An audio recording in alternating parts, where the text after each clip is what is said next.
नमस्कार दोस्तों, यूजे पाठशाला में आपका स्वागत है। दोस्तों, हमारे चैनल से जुड़े रहने के लिए बहुत बहुत धन्यवाद। और जिन्होंने हमारे चैनल को अभी तक सब्सक्राइब नहीं किया है तो प्लीज़ सरकारी शिक्षक बनने का मौका पाने के लिए हमारे चैनल यूजे पाठशाला को ज़रूर सब्सक्राइब करिए और बेल आइकन को दबाना मत भूलिएगा। दोस्तों, आज हम लोग बाल मनोविज्ञान में ध्यान या अवधान चैप्टर के बारे में पढ़ेंगे। दोस्तों, ध्यान या अवधान चैप्टर के बारे में तो इसमें आते हैं। सबसे पहले ध्यान या अवधान की परिभाषा या उसकी शाब्दिक अर्थ को समझते हैं। दोस्तों, तो क्या कहता है, किसी वस्तु या विषय पर चेतना या मन का केंद्रीयकरण होना ही अवधान या ध्यान है। ध्यान का मतलब ही होता है दोस्तों, किसी वस्तु या विषय पर अपना मन का केंद्रीकरण हो जाए तो वो ध्यान कहलाता है। यही कह रहा है दोस्तों कि किसी विषय हो या वस्तु हो, उस पर हमारी मन या चेतना का केंद्रीकरण हो जाए तो वही ध्यान होगा।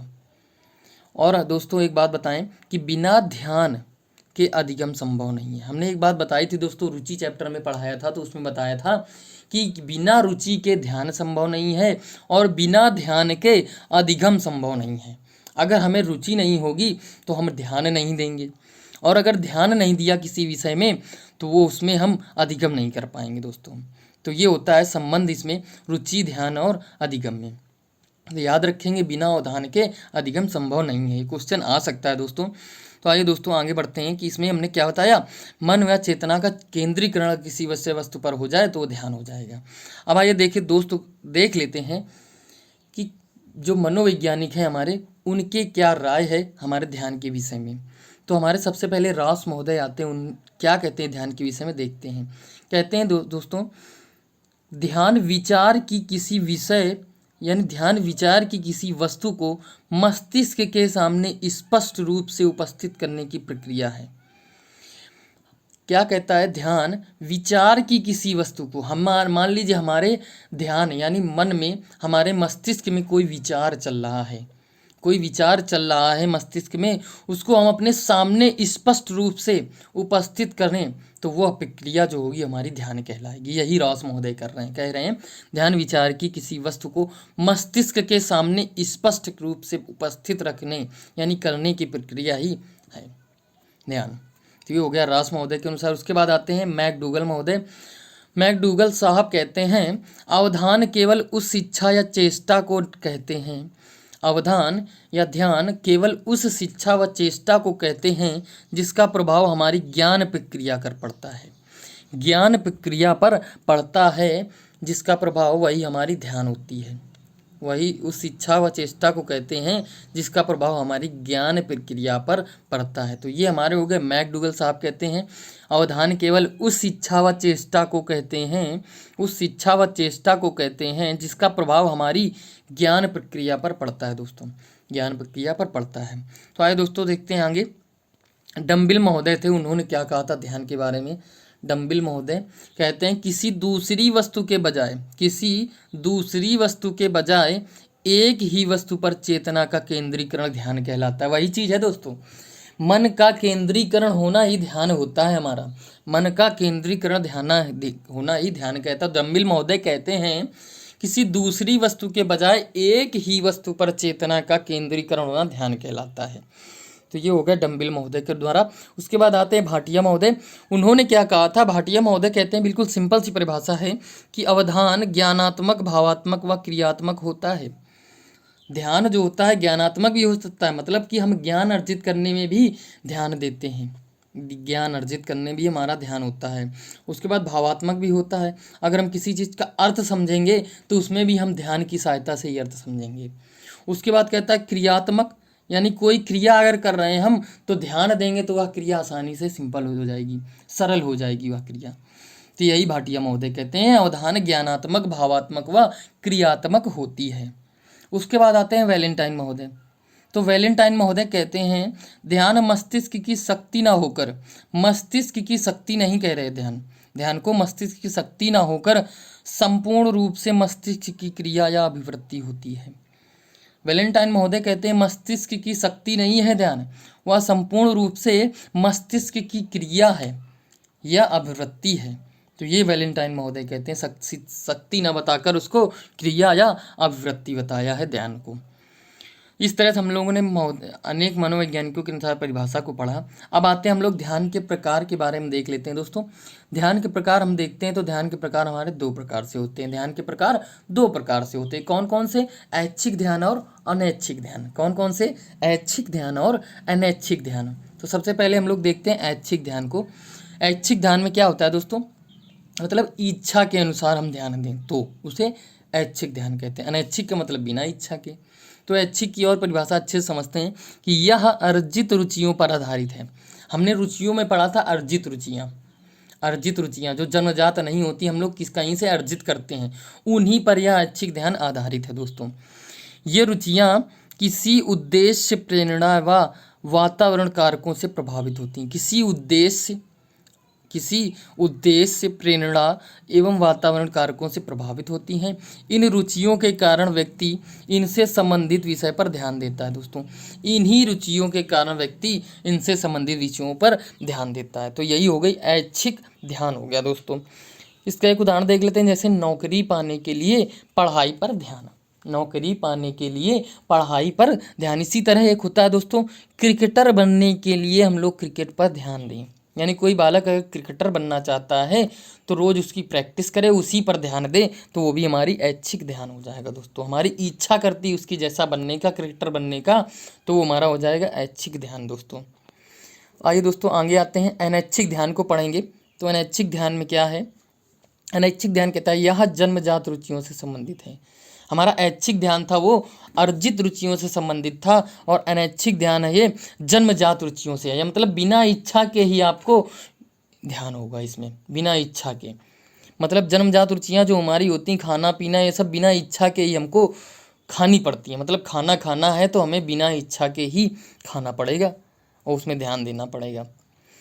उसी तरह कह रहा है यह जन्मजात रुचियों से संबंधित होता है। इस प्रकार के ध्यान में इच्छा, उद्देश्य व प्रेरणा का महत्व नहीं होता। वही बताया, बिना इच्छा के होता है, बिना उद्देश्य के होता है, बिना प्रेरणा के होता है। तो ये होती है हमारी अनैच्छिक ध्यान। जैसे बिना इच्छा के कोई रुचिकर विषय में ध्यान देना। बिना इच्छा के कोई रुचिकर विषय में ध्यान देना हमारा अनैच्छिक ध्यान हो जाएगा। अब आगे आते हैं दोस्तों, ध्यान को प्रभावित करने वाले कारकों को पढ़ेंगे हम लोग। ध्यान को प्रभावित करने वाले कारकों को हमने अनैच्छिक ध्यान में भी पढ़ा अच्छी तरीके से। बिना इच्छा के कोई रुचिकर विषय में ध्यान दिया जाता है तो अनैच्छिक ध्यान होता है।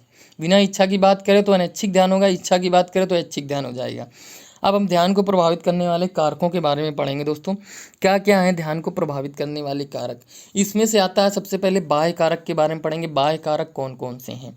तो उसमें आता है उद्दीपक की विचित्रता। अब दोस्तों उद्दीपक क्या होता है? उद्दीपक वह वस्तु होती है या विषय होता है जिसके प्रति हम लोग प्रेरित हों, जिसमें हम ध्यान दें, वही हमारा उद्दीपक होता है। तो बाह्य कारक कौन सा होता है? उद्दीपक की विचित्रता। यानी हमने कोई दीपक देखा, उद्दीपक हमारा मान लीजिए कोई कार है, उद्दीपक हमारा कोई कार्य है। तो कार में हमने देखा कोई कार, जैसे वाहन में कार बोलते हैं दोस्तों, तो वैन हो गई, तो उसमें देखा विचित्रता है कोई, जैसे कि कोई अलग रंग से रंगी हुई है हमारी कार, या उसमें 4 की जगह 6 टायर लगे हुए हैं कार में, तो वही उसकी विचित्रता हो गई, तभी हमारा उसमें ध्यान जाएगा। तो ये हो गया बाह्य कारक का एक हिस्सा। उसके बाद आता है उद्दीपक में परिवर्तन। उद्दीपक में परिवर्तन भी दोस्तों होता है, जैसे कार से तुरंत परिवर्तित हो जाए, किसी और चीज़ में कार परिवर्तित हो जाए, या कोई किसी तरह का परिवर्तन होगा उद्दीपक में। अचानक कार का मान लीजिए रंग बदल जाए, अचानक कार के 2 पहिए गायब हो जाएं अचानक, तो वो हो गया परिवर्तन उद्दीपक का। तो उस तरह से हमारा बाह्य कारक ये भी काम करेगा, ध्यान को प्रभावित करेगा, ध्यान हमारा उसकी तरफ जाएगा दोस्तों, उस कार की तरफ। इसी तरह अगर उद्दीपक का आकार कहें, उद्दीपक का आकार भी एक कारण होता है दोस्तों।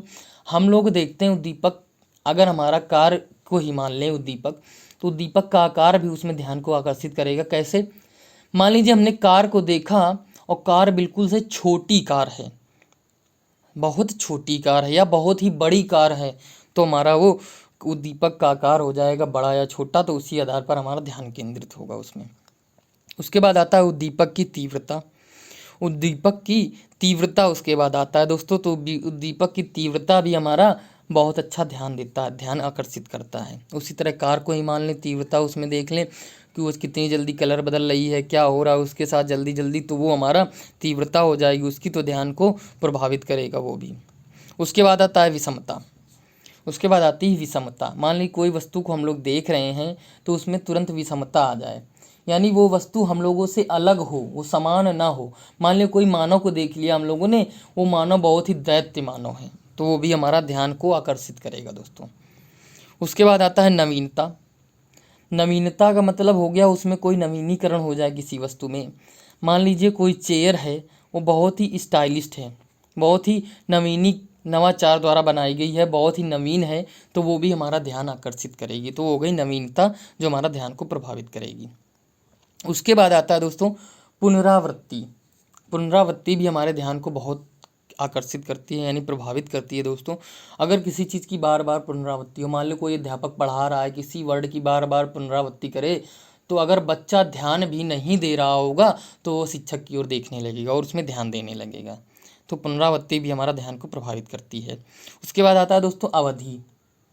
अवधि भी हमारा ध्यान को प्रभावित करती है। कैसे दोस्तों? मान लीजिए कोई शिक्षक बहुत ही देर से पढ़ा रहा है, उसकी अवधि बहुत देर तक हो गई, तो बच्चा ध्यान देना उसमें बंद कर देगा, उसमें बच्चा ध्यान देना बंद कर देगा। अगर मान लीजिए बच्चा को इंटरेस्टिंग लग रहा है, फिर भी वह कितने समय तक इंटरेस्ट लेगा उसमें, कितने समय तक लेगा? किसी ऐसा आएगा जो अधिक अवधि हो जाएगी तो उसमें ध्यान देना बंद कर देगा। अगर उसी की अवधि अगर छोटी है तो बच्चा उसमें ज़रूर ध्यान देगा, छोटी और रुचिकर है तो बच्चा उसमें ज़रूर ध्यान देगा दोस्तों। तो ये भी अवधि भी हमारी ध्यान को प्रभावित करती है। ये हो गए हमारे ध्यान को प्रभावित करने वाले बाह्य कारक दोस्तों। उसके बाद आते हैं हम लोग आंतरिक कारक देखेंगे ध्यान को प्रभावित करने वाले। आंतरिक कारक में आता है दोस्तों रुचि। रुचि और ध्यान का तो बहुत ही अच्छा संबंध होता है। बिना रुचि के ध्यान तो संभव ही नहीं है दोस्तों, बिना रुचि के ध्यान नहीं दे सकते हम लोग। तो रुचि आंतरिक कारक में सबसे महत्वपूर्ण। उसके बाद आता है संवेग। संवेग क्या होते हैं दोस्तों? हम लोगों ने संवेग पढ़ चुके हैं दोस्तों। तो संवेग भी हमारे आंतरिक कारक में आता है, जो हमारे किसको? ध्यान को प्रभावित करता है। उसके बाद मूल प्रवृत्तियाँ आती हैं दोस्तों। मूल प्रवृत्तियाँ भी वही होती है, मूल संवेग और मूल प्रवृत्तियों का संबंध होता है, तो वही मूल प्रवृत्तियाँ भी हमारे कारक होती हैं, आंतरिक कारक होती हैं किसको? ध्यान को प्रभावित करने के लिए। उसके बाद आता है आदत। आदत भी हमारी ध्यान को प्रभावित करती है दोस्तों। ध्यान को आदत भी हमारी प्रभावित करती है आंतरिक कारक में। आदत कैसे दोस्तों? मान लिया दोस्तों हमारी सुबह उठकर मंजन करने की, यानी दतून करने की, या ब्रश कह लें, ब्रश करने की आदत है हमारी, ब्रश करने की आदत है। मान लीजिए एक दिन हम ये भूल गए, तो हमारा ध्यान अचानक आएगा कि हमें अभी ब्रश करना है, तो आदत भी हमारी ध्यान को प्रभावित करती है इस तरह से। उसके बाद आता है हमारा मानसिक दशा। मानसिक दशा तो बहुत ही ज़्यादा इंपॉर्टेंट दोस्तों। मानसिक दशा तो हमारी आंतरिक कारक में ज़रूर आएगी, जो हमारे ध्यान को प्रभावित करेगी। मानसिक दशा कैसी दोस्तों? जैसे मानसिक दशा हमारी बहुत अच्छी है, मानसिक दशा हमारी अच्छी है तो हम जरूर ध्यान देंगे अपने कार्यों की ओर। अगर मानसिक दशा खराब है तो हम ध्यान नहीं दे पाएंगे दोस्तों, हम लोग किसी और कार्यों में लगे रहेंगे, हम जो मुख्य कार्य है उनमें नहीं ध्यान दे पाएंगे। उसके बाद आता है दोस्तों आवश्यकता।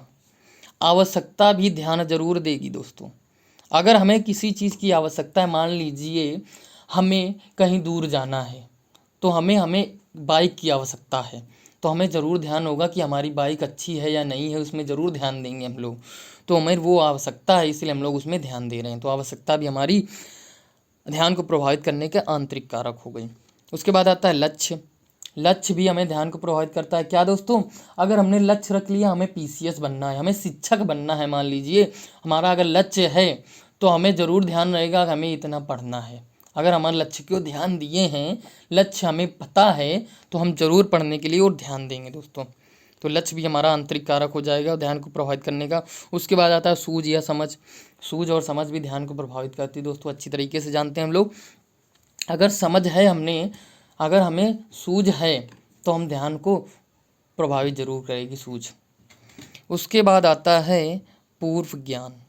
पूर्व ज्ञान यानी हमें पहले का कुछ ज्ञान है, पहले का कुछ ज्ञान है और हमें अचानक कोई वस्तु आगे आ जाए, उसमें पूर्व ज्ञान की आवश्यकता है, तो हम ध्यान के माध्यम से ही अपने पूर्व ज्ञान को उसमें यूज कर पाएंगे। ध्यान के माध्यम से ही दोस्तों हमें ध्यान करना पड़ेगा कि हम पूर्व में क्या किया था हमने और उसको हम लोग कैसे प्रयोग करेंगे। तो इस तरह से पूर्व ज्ञान भी हमारा ध्यान को आकर्षित करने का, प्रभावित करने का कार्य करता है। तो ये हुए हमारे ध्यान को प्रभावित करने वाले कारक दोस्तों। उसके बाद आता है बच्चों को यानी बालकों को ध्यान केंद्रित करने के उपाय, बालकों का ध्यान जो है उसको केंद्रित करने के उपाय। उसके पहला आता है रुचि। दोस्तों रुचि अगर बच्चों में पैदा कर देंगे किसी चीज़ में तो वो ध्यान में केंद्रित होगा। दोस्तों रुचि के बारे में, ध्यान के बारे में बहुत अच्छा समझा चुके हैं आपको। तो रुचि हमारा ध्यान केंद्रित करने का उपाय हो जाएगा। उसके बाद आता है ज्ञान। ज्ञान क्या होता है दोस्तों? ज्ञान देने के लिए भी हम लोग ध्यान केंद्रित करने का उपाय है दोस्तों ज्ञान। ज्ञान उसको देंगे कि अच्छा ज्ञान देंगे तो हमें ध्यान केंद्रित होगा उससे। किसी बच्चे को हम लोग ज्ञान कराएंगे, उसको ज्ञान देंगे, ज्ञान कराएंगे ध्यान के बारे में, तो ध्यान को समझेगा और ध्यान केंद्रित करने की कोशिश करेगा। उसके बाद आता है लक्ष्य। अगर हम लोग उसको लक्ष्य देंगे कि बच्चा तुमको कल तक ABCD याद करके लाना है, उसको लक्ष्य निर्धारित कर दिया, उसको कल तक ABCD याद करके लाना है, तो बच्चा उसमें दिन भर ध्यान देता रहेगा, तो उससे भी ध्यान केंद्रित हो जाएगा उसका। ये हो गया लक्ष्य दोस्तों। उसके बाद आता है जिज्ञासा। अगर बच्चे को कुछ चीज़ जाननी है, मान लीजिए बच्चे को कुछ समझ में नहीं आ रहा, बच्चा जिज्ञासु है, जानना चाहता है उसके बारे में, मान लीजिए बच्चा नहीं समझ पा रहा संवेग क्या होता है, तो वो उसमें ध्यान जरूर देगा, उसमें ध्यान जरूर देगा। जिज्ञासा होगी, उसको पूछेगा उसको उसके बारे में टीचर से, तो वही होगी जिज्ञासा हमारी। तो जिज्ञासा के द्वारा ही हम ध्यान को केंद्रित कर सकते हैं। जिज्ञासु बनाइए बच्चों को। उसके बाद आता है आदत। अगर हम बच्चों की आदत बना दें पढ़ना अगर हम उसकी आदत बना दें, लक्ष्य को पाना आदत बना दें पढ़कर, तो हमारी जो आदत है वही ध्यान को केंद्रित करने का उपाय बन जाएगी। इसके बाद आता है आवश्यकता। आवश्यकता हम लोग पढ़ चुके दोस्तों। आवश्यकता किस तरह से ध्यान को केंद्रित करेगी? मान लीजिए हमें किसकी आवश्यकता है, कहीं जाना है, हमने बताया था अभी, कहीं जाना हमें बाइक की आवश्यकता है, तो उसमें हमें ध्यान लगा रहेगा बाइक अच्छी है या नहीं है, बाइक मेरे पास है या नहीं है, नहीं है तो उसका इंतजाम कर लें। तो इस तरह से आवश्यकता भी हमारा ध्यान को केंद्रित करने का उपाय है दोस्तों। उसके बाद आता है मस्तिष्क का विचार दोस्तों। मस्तिष्क का विचार, तो बच्चों में मस्तिष्क में ऐसे विचार लाने चाहिए जिससे ध्यान को प्रभावित कर, मतलब ध्यान की ओर केंद्रित हो जाए। मस्तिष्क में ऐसे विचार लाएं दोस्तों कि उसको IAS बनकर उससे कितने फ़ायदे होंगे, PCS बनने उसका कितना सम्मान होगा, इस तरह से उसके मस्तिष्क में विचार भर दिया जाए तो उसको ध्यान केंद्रित हो जाएगा उसका। उसी तरह आता है मूल प्रवृत्तियाँ दोस्तों। मूल प्रवृत्तियों के बारे में बता चुके हैं। मूल संवेग की 14 मूल प्रवृत्तियाँ हम लोग बताएंगे दोस्तों। वही मूल प्रवृत्तियाँ हैं, उन्हीं के माध्यम से हम ध्यान को केंद्रित करते हैं दोस्तों। उसके बाद आता है पूर्व अनुभव। पूर्व अनुभव के माध्यम से भी हम लोग ध्यान को केंद्रित करते हैं दोस्तों। बच्चों को बताया, जैसे हमने हमारे पास जो अनुभव है पहले का, हमने बच्चों को बताया, बच्चों हमने ये किया था तो हमको ये प्राप्त हुआ, मतलब हमने ऐसा ऐसा किया तो हम शिक्षक बन गए। अपने पूर्व अनुभवों को बच्चों को बताया, तो इससे बच्चे भी प्रभावित होंगे और अपने ध्यान को केंद्रित करेंगे, अपने ध्यान को केंद्रित करेंगे। इस तरह से हम लोगों ने पढ़ा दोस्तों ध्यान को, बच्चों का ध्यान केंद्रित करने के उपाय। इसके बाद दोस्तों एक देख लेते हैं ध्यान व रुचि का संबंध किस तरह का होता है। कुछ मनोवैज्ञानिकों के अनुसार देख लेते हैं। हम लोग बता भी चुके हैं दोस्तों ध्यान और रुचि क्या संबंध था। हमने बताया था बिना रुचि के ध्यान संभव नहीं है और बिना ध्यान के अधिगम संभव नहीं है। उसी को हम रास महोदय कहते हैं। अवधान व रुचि एक सिक्के के दो पहलू हैं। अवधान व रुचि यानी ध्यान व रुचि एक सिक्के के दो पहलू हैं, ये रास महोदय कहते हैं। उसके बाद आता है, कहते हैं रुचि गुप्त अवधान है। दोस्तों ये पढ़ चुके हैं दोस्तों, ध्यान में पढ़ चुके हैं। ध्यान की परिभाषा में, रुचि की परिभाषा में भी पढ़ सकते हैं कि रुचि गुप्त अवधान है, यानी गुप्त ध्यान है, छिपा हुआ ध्यान है। और अवधान सक्रिय रुचि है, यानी क्रियाशील रुचि है। ये मैकडूगल महोदय कहते हैं, बहुत अच्छी परिभाषा उन्होंने बताई है। रुचि जो है गुप्त अवधान है और अवधान यानी ध्यान जो है वो सक्रिय रुचि है। ये हमारे मैकडूगल साहब बताते हैं। तो इस तरह से हम लोग ध्यान व रुचि को भी समझ सकते हैं दोस्तों, इसके संबंध को समझ सकते हैं। यहाँ से हमारा ध्यान चैप्टर भी हमारा समाप्त होता है दोस्तों। तो इस वीडियो को हमारे देखिए और पसंद आए तो लाइक ज़रूर करिएगा दोस्तों। और हमारे कमेंट बॉक्स में कुछ भी पूछ सकते हैं दोस्तों, उसमें इस विषय से संबंधित कोई भी समस्या आप कमेंट बॉक्स में पूछ सकते हैं। और कैसा लगा वीडियो ये भी बता सकते हैं। और अगर सरकारी विद्यालय में एक सीट पक्की करना चाहते हैं आप अपनी, तो हमारे यूजे पाठशाला चैनल को सब्सक्राइब करना मत भूलिएगा दोस्तों। बेल आइकन को ज़रूर दबाइएगा, जिससे हमारे अगले वीडियो को नोटिफिकेशन आपको तुरंत प्राप्त हो जाए और उस वीडियो को आप सबसे पहले देख सकें।